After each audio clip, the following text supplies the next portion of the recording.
আটার মতো soft clay যে কিনতে পাওয়া যায় আমি তো জানতামই না। তো অবভিয়াসলি ক্লেটা সম্পর্কে এখন আপনাদের জানাতেই হবে।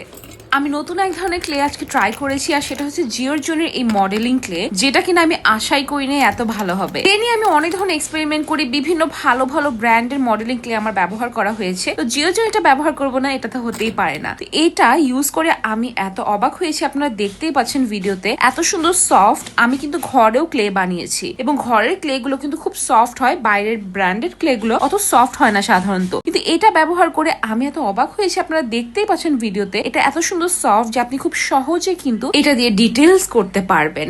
সাধারণত মডেলিং ক্লে গুলো না মাটি মাটি একটা ফিল দেয়, এটা আপনাকে সফট একটা আটার মতো ফিল দিবে বা হোমমেড ক্লে ফিল দিবে। আর একটা মজার বিষয় হচ্ছে এটা খুব সুন্দর হোয়াইট হয়, যার কারণে আপনার এক্সট্রা করে আর হোয়াইট করা লাগছে না। আপনি চাইলে সরাসরি এটার উপর অন্য কালার ইউজ করতে পারবেন, কারণ এটা শুকালে খুব সুন্দর হোয়াইট হয়ে যায়। জিওরজনের অরিজিনাল প্রোডাক্ট গুলো কিন্তু আপনারা আর্ট ল্যাব পেজটাতে পেয়ে যাবেন। আমি সুন্দর মতো আমার পোস্টে মেনশন করে দিব, আপনারা কিন্তু ওখান থেকে কিনে নিতে পারেন। আমি ওখান থেকে নিয়েছি। আমাদের দেশে কিন্তু এখন অনেকগুলো নতুন ব্র্যান্ড স্টাবলিশ হচ্ছে আর্ট সাপ্লাইস এর জন্য, জিওরজনই কিন্তু সেটার মধ্যে অন্যতম। তাই জিওরজনের অনেক ধরনের প্রোডাক্ট কিন্তু আমি দেখেছি।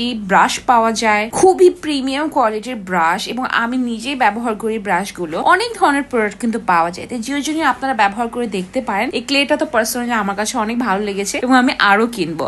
আপনারা ভিডিওতে দেখতেই পাচ্ছেন আমি আস্তে আস্তে কিন্তু খুব সুন্দর একটা শোপিস তৈরি করে ফেলছি, এবং এটা আমি আমার শিল্পতরণী পেজটার জন্য করছি। আমি সেল করব এগুলো, তো আপনারা যদি অর্ডার করতে চান তাহলে অবশ্যই অর্ডার করতে পারেন আমার শিল্পতরণী পেজটাতে। তো সুন্দর মতো কিন্তু এখন আমি বানিয়ে নিচ্ছি আমার শোপিসটা। সবচেয়ে মজার বিষয় হচ্ছে এগুলো অনেক দিন ধরে আমি পিন্টারেস্টে দেখেছি, বিভিন্ন ভিডিওতে দেখেছি, তো এই ডিজাইনটা আমার কাছে অনেক ভালো লাগতো। তা আজকে ট্রাই করছি যে আসলে কেমন লাগে। আর মডেলিং ক্লে গুলো দিয়ে না এরকম টাইপের কাজই মূলত করা হয়, যেগুলো একটু ভারী হবে, যেগুলো একটু বড় হবে। অনেক সূক্ষ্ম ডিটেলস এর কাজ সাধারণত মডেলিং ক্লে গুলো দিয়ে করা হয় না। মডেলিং ক্লে গুলোর ক্ষেত্রে আরেকটা জিনিস দেখা যায়, শুকালে না একটু ফেটে ফেটে যায়। আর এটার পেছনে কিন্তু একটা কারণ আছে, যখন আমরা এটা নরম থাকে তখন বেশি পানি ব্যবহার করে ফেলি, তখন পানিটা শুকিয়ে যাওয়ার সময় কিন্তু এই জিনিসটা একটু বেশি ড্রাই হয়ে যায়। তাই এই বিষয়টা আমরা খেয়াল রাখবো, এবং এটা শুকানোর পর কিভাবে আমি কালার করলাম কি করলাম নেক্সট ভিডিওতে আপনাদেরকে দেখাবো।